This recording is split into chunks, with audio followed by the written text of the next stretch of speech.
Mesdames et messieurs, bonjour et merci d'être avec nous sur Mangembo FM TV. Le Grand Likita, notre débat aujourd'hui, nous faisons place à deux engagés dans la politique de la République démocratique du Congo et de l'Afrique. Jean-Martin Sali Bongenge Bongania, président du RCK, qui est accompagné de sa secrétaire générale, Blandine Diafoutoua Matondo. Avec nos invités, nous allons passer en revue l'actualité des combattants de la diaspora, celle de la République démocratique du Congo et bien entendu la mobilisation de la jeunesse africaine contre ces présidents qui s'éternisent au pouvoir. Pour m'accompagner, je suis avec Benoît Bikindou. Bonjour Benoît Bikindou. Bonjour Joseph, bonjour à nos invités. Bonjour Monsieur Martin Sali. Merci d'avoir répondu à notre invitation. Vous êtes aujourd'hui à la tête du RCK, pourtant vous en connu aux premières heures, aux heures glorieuses de l'engagement des combattants lorsqu'on parlait de la galaxie de combattants. Qu'est-ce qui s'est passé? Oui, mais je suis toujours combattant. Je suis résistant combattant et en même temps politicien. Donc, le RCK, le résistant combattant du Congo, c'est un mouvement de pression, mais avec une direction politique qu'on a pris aujourd'hui. Ça veut dire que vous visez à porter bientôt le ruban d'élu? Non, bon, pas nécessairement le ruban d'élu, mais nous sommes en train de combattre le mauvais système qui est dans notre pays, essayer de chasser les pouvoirs d'occupation, les régimes dictatoriaux de Kabila, et puis combattre aussi les mauvais systèmes et les antivalaires, afin que la République démocratique du Congo soit un État libre, démocratique et souverain. Et aujourd'hui, nous sommes des hommes d'État. Ça, on ne peut pas les cacher. Nous sommes des opposants politiques dans la diaspora. Nous sommes en train de combattre un mauvais système. Mais en disant que on va porter les cravates d'un élu, ça... On est déjà des hommes d'État, parce que nous défendons une cause qui est juste pour notre pays. Alors, Monsieur Bongania, le vocable combattant... Pardon? Monsieur Sali, oui, Monsieur Sali, le vocable combattant, il fait quelque peu tâche dans le microcosme politique congolais. Qu'est-ce qui a changé dans votre façon de faire, puisque vous dites que vous avez désormais un engagement politique aussi? Est-ce qu'il y a toujours cette violence, parfois aveugle, qui vous caractérise? Qui accompagne les actions des combattants? Moi, c'est que je peux dire, je le répète, le RCK, c'est un mouvement de pression. Nous sommes les résistants combattants, mais avec une direction politique. Il ne faut pas les cacher. Les combats, c'est la politique. Donc, il ne faut pas dire, ouais, la politique, c'est autre chose, les combats, c'est autre chose. Non, ça fait, le combat que nous menons, ça fait partie de la politique. Madame Blandine Diafoutoua, juste pour compléter Monsieur Sali, aujourd'hui, la place de la femme à côté de ce mouvement des jeunes a été un peu difficile. Aujourd'hui, est-ce que la femme congolaise, si on peut parler de vous, a pleinement sa place dans un mouvement comme celui-là, l'URCK? Dans le RCK, bonjour chers invités, merci de nous avoir invités sur votre plateau. Effectivement, la place de la femme congolaise a été souvent très combattue, déjà dans le milieu politique, mis à part la communauté congolaise. Mais aujourd'hui, au sein du RCK, toutes les femmes qui sont des femmes déterminées, qui sont des femmes engagées dans ce combat qu'on mène, alors ont leur place au sein du RCK, bien sûr. Et je rappelle juste, pour rebondir un peu sur la question que vous avez posée précédemment à M. Sali, que le RCK a toujours eu une direction politique. Le mouvement des combattants, le combat, c'est une stratégie politique. Ça fait partie de la stratégie. Donc il y a plusieurs nuances de stratégie. Elle peut paraître violente. Elle peut paraître violente ou brusque, mais il y a plusieurs nuances de stratégie politique. Est-ce que la violence ne brouille-t-elle pas le message politique? Ce n'est pas de la violence à proprement dit. Ce sont des électrochocs, on va appeler ça comme ça. Ce ne sont pas de la violence, c'est comme ça, c'est la pression. Voilà, c'est une pression qu'on met face à certaines autorités ou face à certains comportements, mais ce n'est pas une violence à proprement dit. Aujourd'hui, M. Martin Sali, puisque vous avez revêtu la veste du politique, le politique se caractérise par la diplomatie, par le dialogue. Aujourd'hui, ce dialogue existe-t-il entre toutes les mouvances de la galaxie des combattants entre vous? Et s'il existe, quelles sont les plateformes sur lesquelles vous vous êtes engagé? Oui, mais c'est une bonne question parce qu'aujourd'hui, vous avez parlé de la diplomatie. Aujourd'hui, vous avez vu, nous sommes ensemble avec vous, nous parlons. Et il y a quelques temps, nous étions ici au ministère des Affaires étrangères, au ministère des Affaires sociales et au ministère de la Justice. Quand on va passer les messages, on ne va pas faire des actions musclées parce que là, c'est un peu différent. Aujourd'hui, nous voulons un changement dans notre pays. On ne peut pas... Je vais dire, les actions musclées, ça fait partie de la pression, comme j'ai dit tout à l'heure. De votre stratégie? Oui, mais c'est des stratégies qu'il faut utiliser pour essayer de bouter d'ailleurs le pouvoir d'occupation, surtout pour la République démocratique du Congo. Mais rien n'empêche qu'il y ait dialogue, mais avec qui? Il faut savoir avec qui il faut dialoguer, c'est pas... avec le pouvoir d'occupation. Vous ne risquez pas d'être catalogué de collabo parce que dès qu'on accepte de dialoguer, on a tout de suite l'étiquette de collabo. Est-ce que, je prends un exemple bête, si d'aventure on vous invitait à aller échanger avec le président Kabila comme on a vu ces derniers temps, est-ce que vous iriez? Mais je ne les reconnais pas tant que président de la République démocratique du Congo parce que Joseph Kabila, c'est un usurpateur. Il avait usurpé les élections en 2011 face au président Étienne Tshisekedi. Aujourd'hui, si Kabila demande dialogue avec la diaspora, c'est non. Pourquoi je dis c'est non? Parce que pour nous, aujourd'hui, les RCK, nous avons opté le soulèvement populaire. Pourquoi les soulèvements populaires? C'est essayer d'abord de mettre dehors ces régimes dictatoriaux et après on peut, dès qu'il y aura transition, à partir de la transition, là il y aura dialogue entre le peuple congolais. Alors vous avez fait allusion à ce que vous portez la voix du RCK dans les sphères de décision internationales, notamment au ministère des Affaires étrangères et partout où la voix que vous portez peut être entendue. Mais je vous renvoie à une référence historique, l'Organisation de libération de la Palestine, du temps où elle s'adonnait à des prises d'otages et autres, le message était brouillé et pratiquement personne ne prenait fait et cause pour la lutte du peuple palestinien si ce ne sont quelques pays des progressistes. Mais il a fallu demander à l'OLP de mettre de l'eau dans son vin, de dialoguer. À ce moment-là, la cause de l'OLP est devenue une cause internationale. Alors, est-ce que finalement, vous ne risquez pas, vous, de vous mettre en marge de la reconnaissance internationale vis-à-vis des a priori que vous avez sur le régime de Kinshasa? Ok, d'abord, je vais répondre à ceci. Même ici en France, je crois, avec l'occupation allemande en France, les Français, il y a eu la résistance française, ils se sont battus. Il y a eu la Révolution française pour bouter dehors les Allemands. Donc, et après, il y a eu une direction politique qui a pu changer.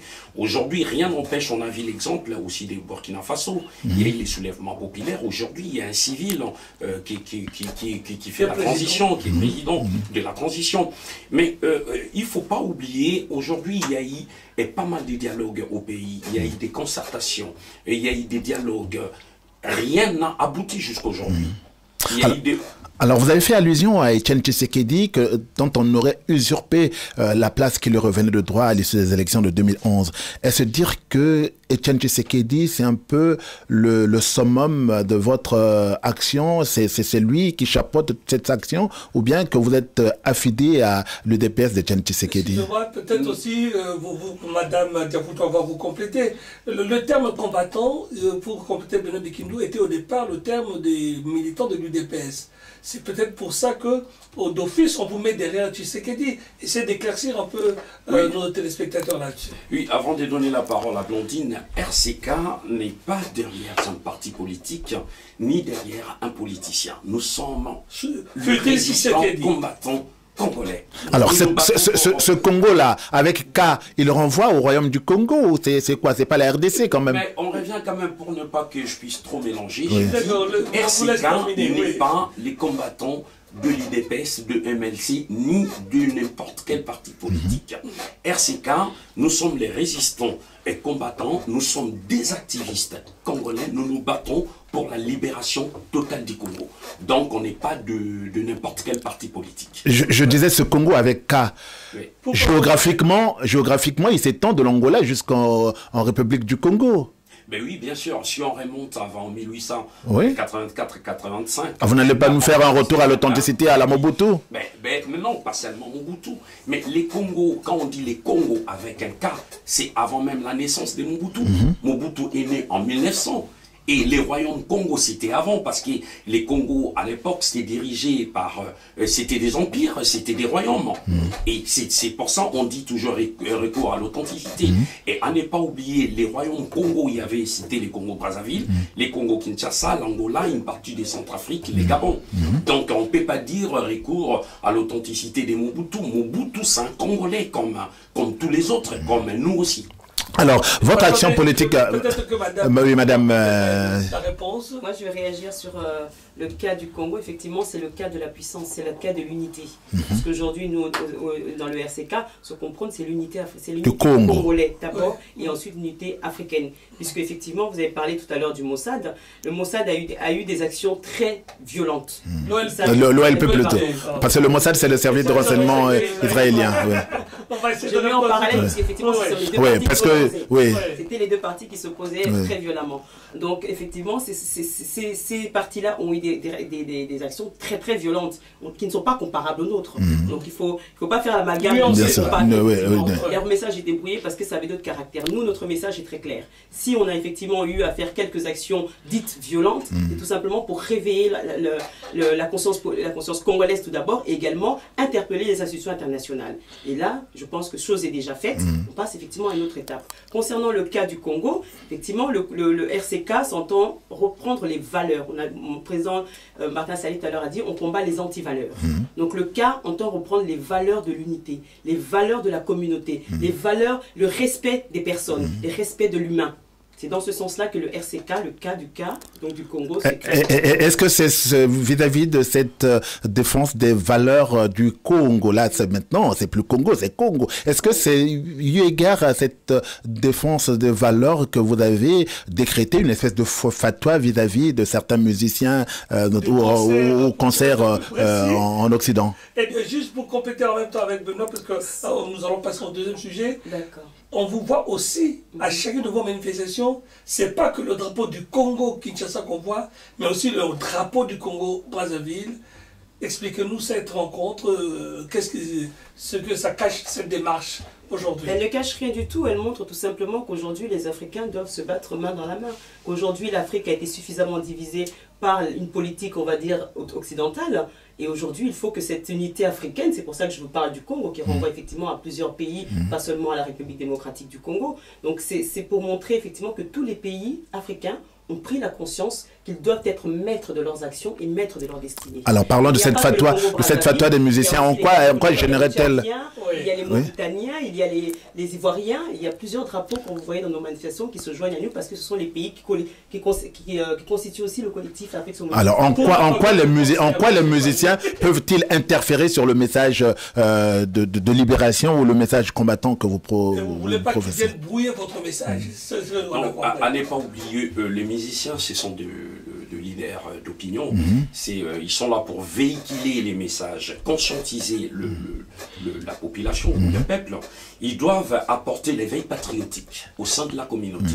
Mais les grands problèmes, aujourd'hui, nous avons constaté avec les musiciens, plus congolais, ils sont là pour chanter pour le pouvoir d'occupation. Ils chantent pour des personnalités politiques. Bon, on ne refuse pas, mais le grand problème, quand ils chantent, ils sont là. Bon, on leur donne l'argent pour faire des propagandes aussi, pour pour tous les gens qui sont au pouvoir en place. Mais c'est ce que nous déplorons.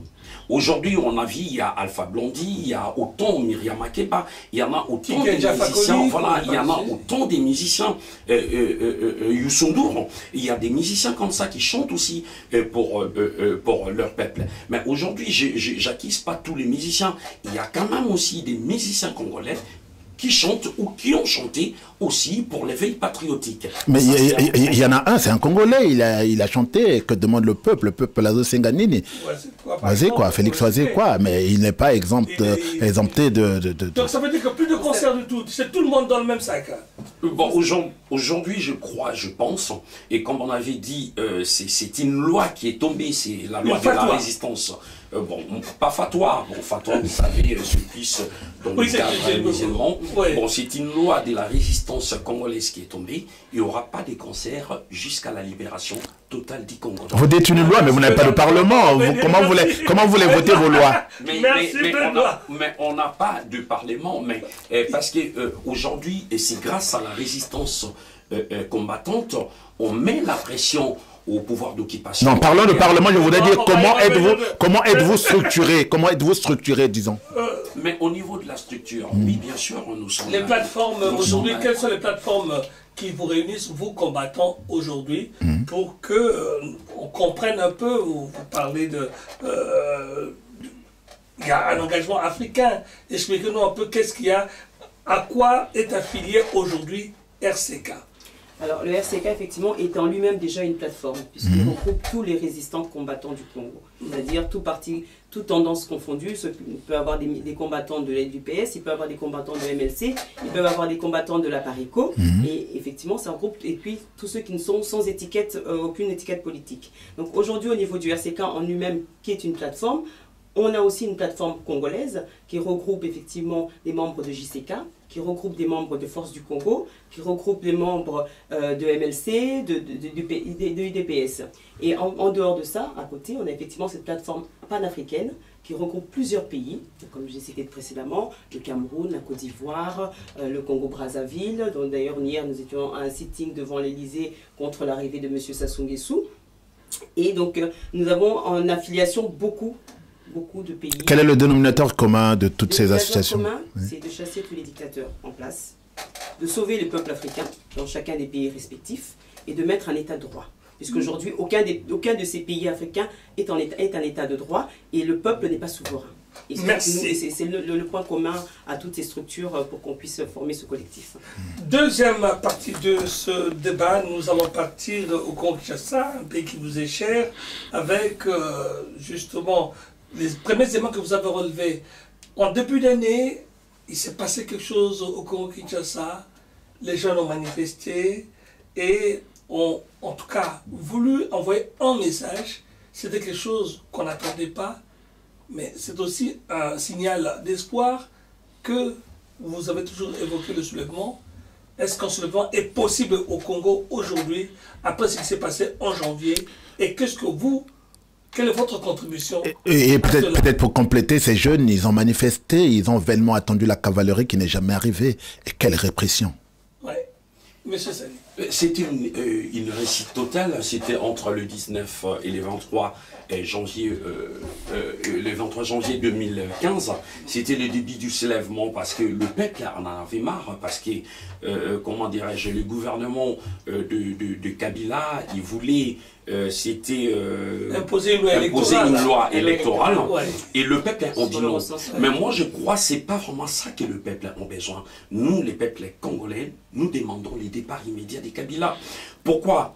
Il a essayé, déjà il avait essayé la révision de la constitution, ça n'a pas marché, avec les dialogues intercongolais qu'on appelait la concertation nationale qui n'a pas abouti. Aujourd'hui il cherche encore du glissement, les recensements, il n'y a rien qui va marcher. Pourquoi? Parce qu'il veut briguer le troisième mandat. Aujourd'hui les peuples congolais ont compris, on a dit non, déjà nous ne reconnaissons pas, nous ne légitimons pas le pouvoir de Kabila. Donc tout le processus électoral, cela ne vous concerne pas. Non, aujourd'hui, le peuple congolais sont sortis. Il y avait un début du soulèvement populaire qui était étouffé par Kengo Wadondo, Léon Lubiti, par Kabila, Kimbuta, Boshab et consorts. Normalement, les peuples étaient sortis pour bouter dehors ces régimes. Et à la fin, vous avez vu comment ils ont massacré le peuple congolais. Peut-être, on en parlera tout à l'heure. Vous avez des preuves qu'il y a eu massacre? Mais oui, mais par parce que vous avancez quand même. Là. Mais oui, mais au mois d'avril, il y a la découverte du charnier de Maluku avec plus de 450 corps enterrés dans la fosse.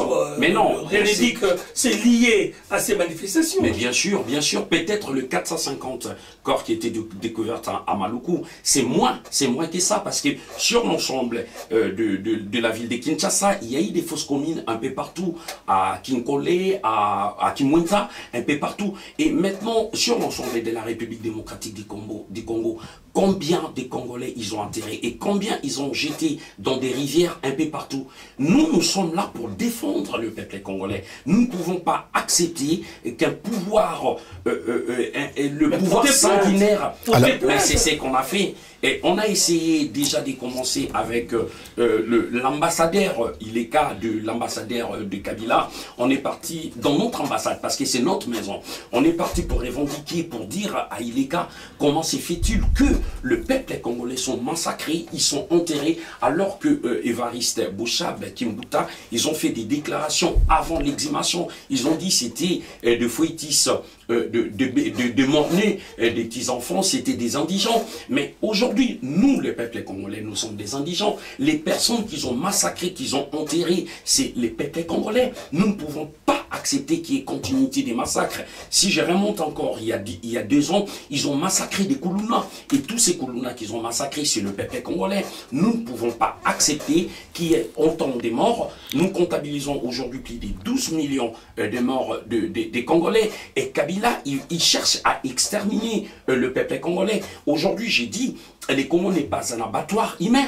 Aujourd'hui, le Congo n'est pas un champ de bétail où on doit massacrer le peuple comme des chiens, comme des sauvages.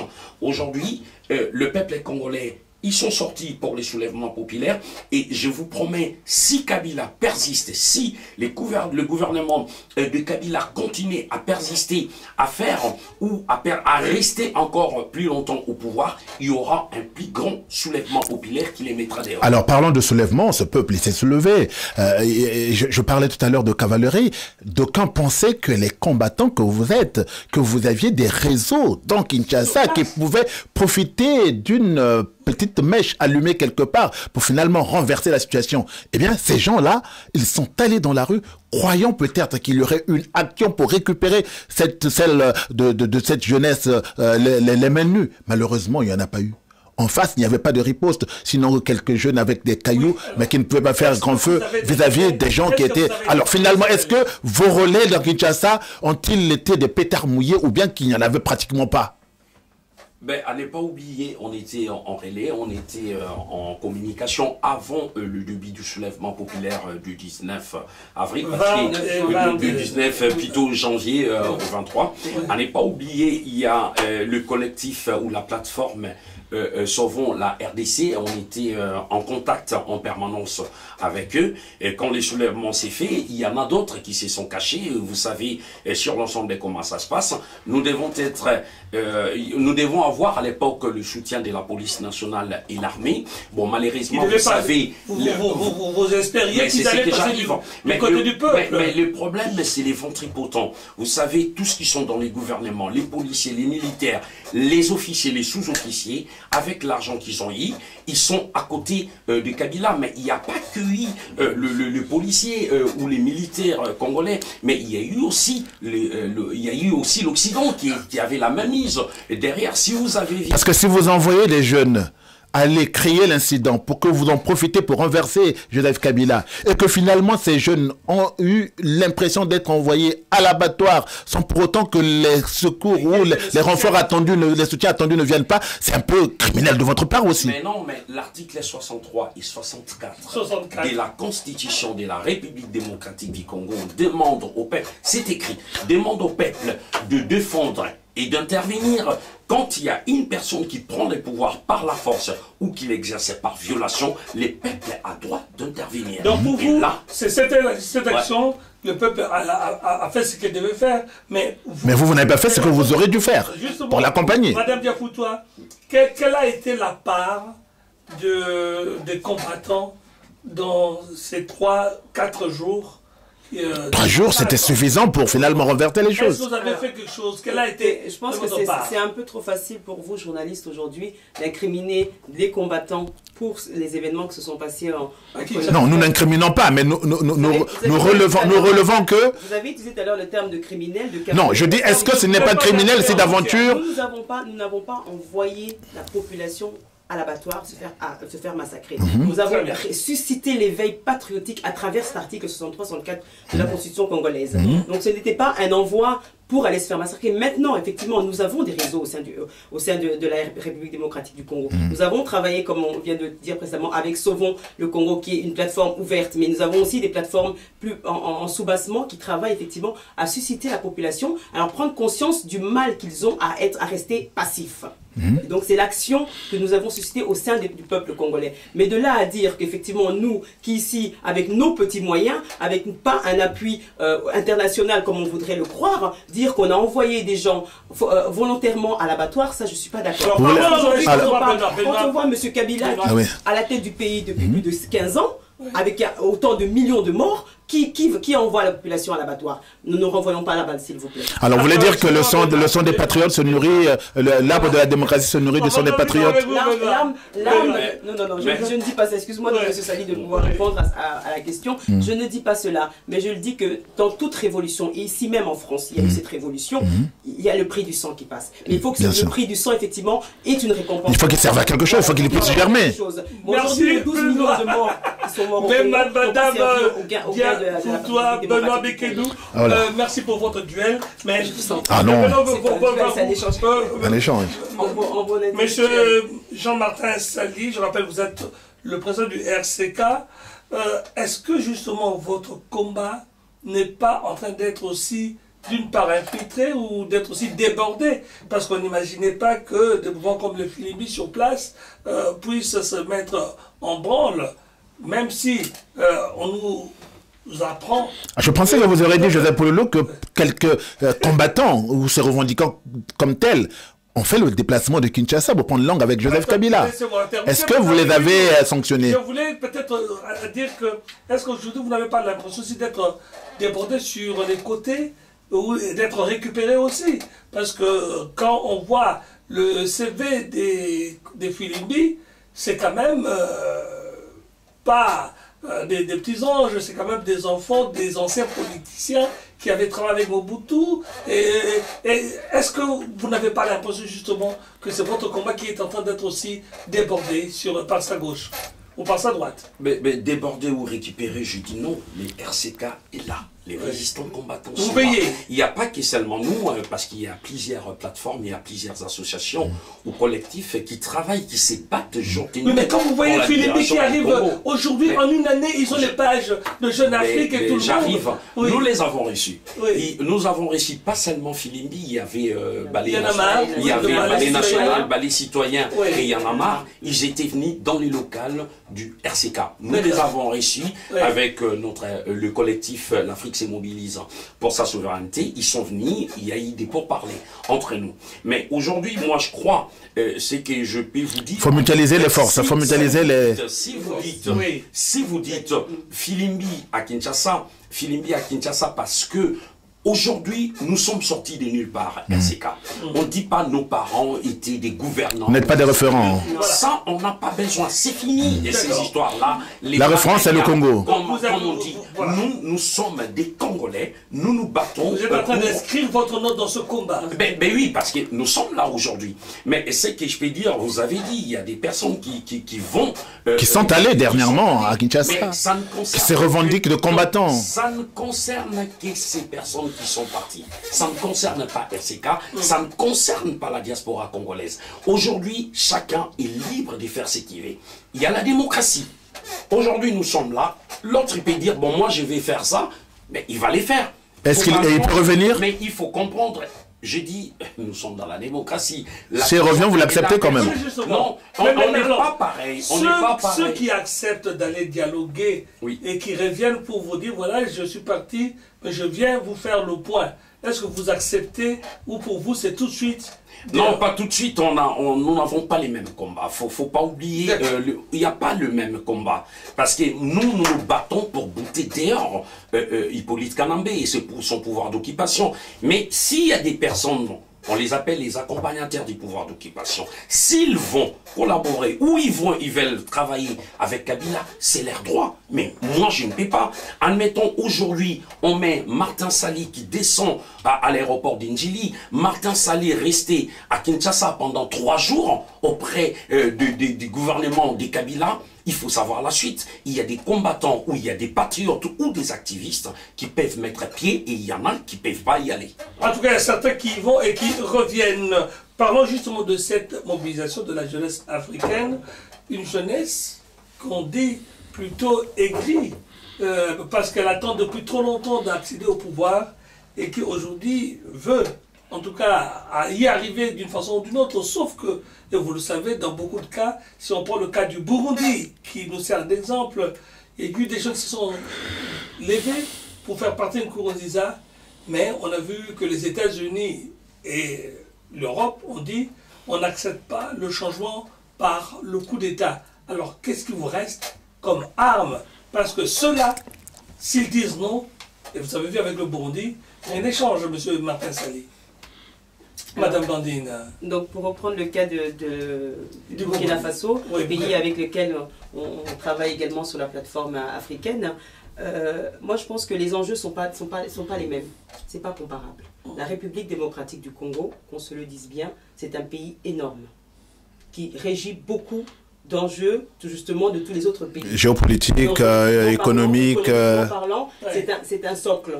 Donc aujourd'hui, libérer la République démocratique du Congo à l'exemple du Burkina Faso ou à l'exemple de d'autres pays, il ne faut pas comparer. Vous voulez dire qu'il y a beaucoup de vautours ou de charognards qui attendent... Nous sommes entourés déjà de 9 frontières. Mis à part ces frontières interafricaines, nous avons également tous les autres pays internationaux qui ont des intérêts particuliers en République démocratique du Congo. Donc si je peux me le permettre, et je me le permets... Qui en soif de charogne. Oui, la RDC est le poumon du monde.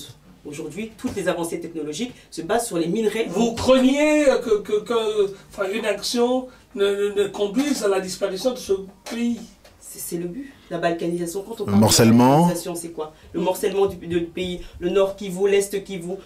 Pourquoi croyez-vous que le Rwanda ou le Burundi ou l'Ouganda veulent annexer la RDC? Aujourd'hui, c'est le nord Kivu et l'est Kivu. Mais une fois qu'ils auront pris cette partie de la République démocratique Congo, ils s'avanceront vers les terres, vers les intérieurs, et ainsi de suite. Le but, c'est effectivement de morceler ce pays, de le couper en petites fédérations, de façon à ce que le Congolais lui-même ne s'y retrouve pas. Et nous, c'est contre cela que nous combattons. Nous ne voulons pas que notre pays soit balkanisé. Nous voulons que la République démocratique du Congo soit un État de droit et un État souverain, qu'il soit en un seul morceau. Donc c'est pour ça que par rapport au soulèvement populaire, par rapport à Burkina Faso, c'est pas les mêmes méthodes.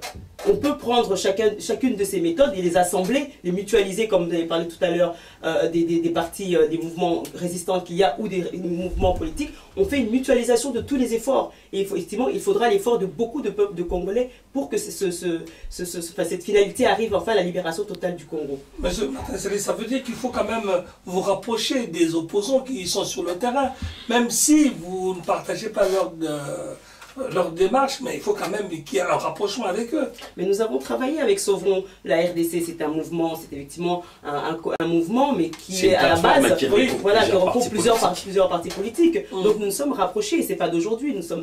Vous parliez tout à l'heure de l'UDPS, pourquoi est-ce qu'on est derrière l'UDPS? Non, en 2011, quand effectivement la population congolaise a vu en M. Tshisekedi son président, effectivement nous sommes ralliés à la population congolaise, puisque avant tout nous défendons la voix du peuple. Donc on s'est rallié derrière l'UDPS. Et aujourd'hui, si effectivement il y a un parti politique qui met en avant, et je mets un point d'honneur dessus, qui met en avant l'intérêt de la population congolaise avant tout, l'intérêt du Congo avant tout, on se ralliera et on travaillera en collaboration avec ce parti. Mais ce n'est pas le cas des partis que nous avons aujourd'hui. Alors, M. Sali Bongangé, tout à l'heure, vous avez évoqué le fait que, ou Mme Diafoutoua, vous avez évoqué le fait que beaucoup de Congolais décèdent. Et du 19 au 30 juin dernier, vous avez conduit une marche en Île-de-France à pied pour relayer ce drame qui se déroule parfois en circuit fermé.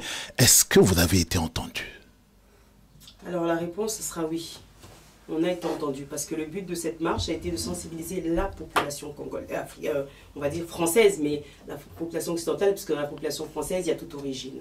Donc le but, c'était effectivement d'informer la population française qu'il y a aujourd'hui en RDC, en République démocratique du Congo, plus de 3 millions de femmes violées. Et quand on parle de viol, ce n'est pas le viol civil d'un homme et une femme, comme je l'ai dit souvent pendant cette marche, c'est le viol, c'est la destruction de l'appareil génital de la femme, c'est la destruction de la personnalité même humaine de la femme. Et donc ce message-là est entendu. Vous voulez dire que la femme est devenue une cible militaire en RDC? Le viol est pris comme arme de guerre aujourd'hui en République démocratique du Congo. Et la femme en est la première victime et les enfants les deuxièmes, ou l'un ou l'autre, ou dans le sens que l'on veut, mais ce sont les deux victimes principaux.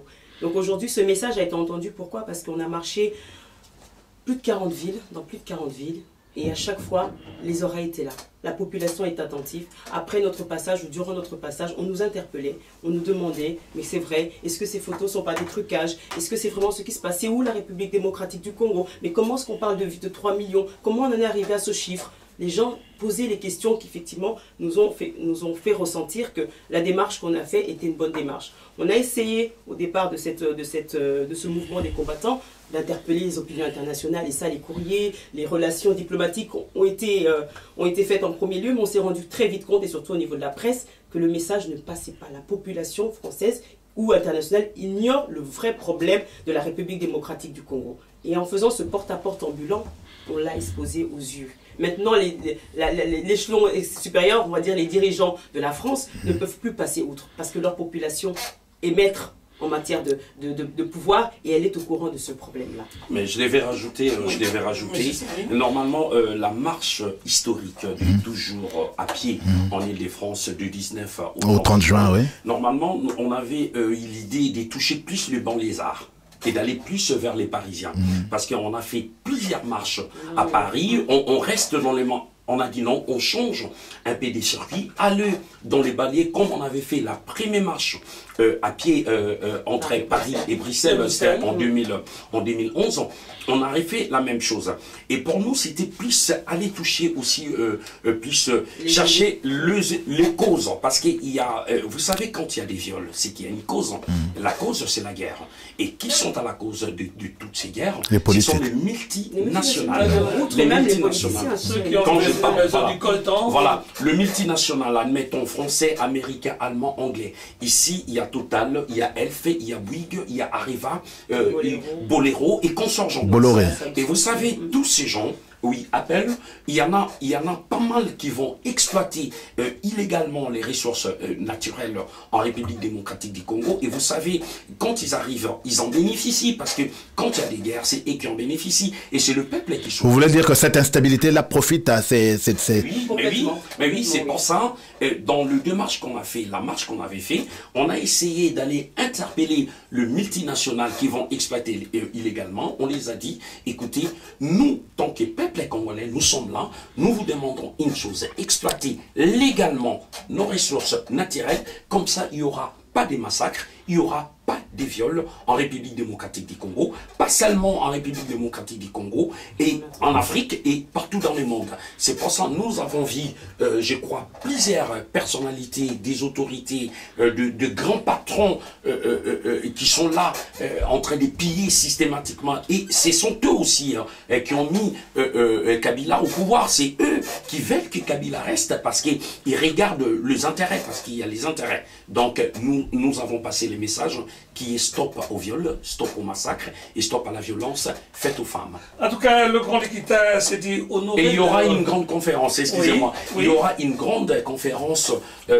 par rapport... Ce jeudi 16 juillet, donc nous allons faire une conférence pour justement redonner le débriefing de la marche, expliquer, comme vous avez posé ici comme question, comment s'est déroulée la marche, est-ce qu'on a été entendu, est-ce qu'on a été reçu. Ce que M. Salé a oublié de dire, c'est qu'on a été reçu également par les élus. Puisque le but c'était de taper, enfin de frapper la porte, pour dire clairement, à toutes les municipalités qui effectivement ont des élus, des députés ou des sénateurs au niveau du Parlement et au niveau de l'Assemblée nationale, pour leur dire effectivement que la France a pris un engagement, puisque la France a pris un engagement en rapport avec le rapport mapping pour mettre en justice les criminels de guerre et les criminels de viol. Et aujourd'hui, la France ne met pas en application cette application, enfin ces résolutions. Donc on demande à chacun des élus par les bouts où on est passé de mettre leur pouvoir, puisque nous sommes des électeurs.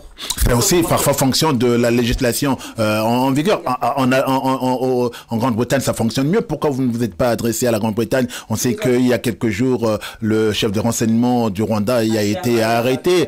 Peut-être que... Il y a une action judiciaire qui va être faite effectivement par rapport à l'arrestation de ce bras armé, on va dire, de M. Kagame, qui va être mise en action. Mais tout à l'heure, vous parliez de voie diplomatique.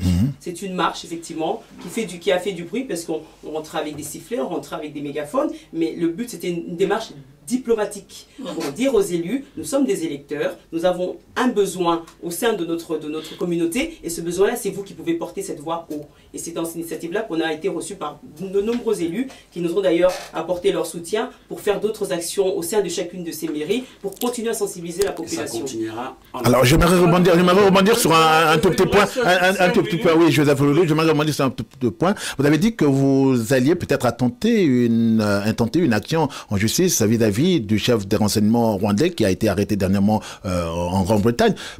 Pourquoi lui et non James Kabarebe, par exemple, dont on sait que... Pourquoi lui? Il y a beaucoup d'actions qui sont intentées. Pourquoi seulement lui et non James Kabarebe, par exemple, dont on sait qu'il porte un lourd passif en RDC? Il y a des partis, des collectifs avec lesquels on travaille, qui sont spécialisés dans le terme juridique, pour justement voir tous les dossiers juridiques, toutes les personnes, puisqu'il n'y a pas que ces personnes-là, il y en a énormément qui doivent être attaquées, et en commençant par Kagame lui-même. Donc, il y a des actions judiciaires qui vont être mises en place, qui sont déjà mises en place, qui ont déjà été mises en place, pour pouvoir poursuivre ces personnes-là. Merci. Voilà, nous avons presque au terme de ce grand Likita, le débat de Radio Mangembo. Nos invités, M. Martin Sali Bongenge Bongania, président du RCK, Blandine Diafoutoua Matondo, secrétaire général de cette plateforme de résistants et combattants du Congo, avec un grand cas. M. Martin Sali, finalement, aujourd'hui, s'il y avait un dossier qui vous tienne à cœur, sur lequel vous souhaiteriez que le monde ne ferme pas les yeux concernant votre pays, la RDC, c'est lequel? Ah oui, déjà, il y a les dossiers des viols, comme on a parlé tout à l'heure. Nous sommes en train de lutter et de combattre de façon que, aujourd'hui, pas seulement parce que les viols actuellement, c'est les femmes, les enfants, même les hommes. Il faut que ça puisse s'arrêter. Mais aujourd'hui, les grands problèmes, c'est Kabila. Mais les exécutions extrajudiciaires, vous avez parlé tout à l'heure des Koulouna qui ont été arrêtés plutôt que d'être jugés, ils ont été massacrés. Mais oui, mais j'arrive. Les grands problèmes aujourd'hui, c'est Kabila, c'est les régimes dictatoriaux de Kabila. Nous, on demande qu'une chose, que ce soit la communauté nationale et internationale, le départ immédiat de Kabila. Si aujourd'hui Kabila part avec tout son régime, tout son système, aujourd'hui RCK est prêt à travailler. Nous sommes prêts à prendre le relève de demain. Merci, voilà. Martin Sali. Merci, Benoît Bekindou. Voilà, mesdames et messieurs, c'était le grand Likita, le débat de Radio Mangembo.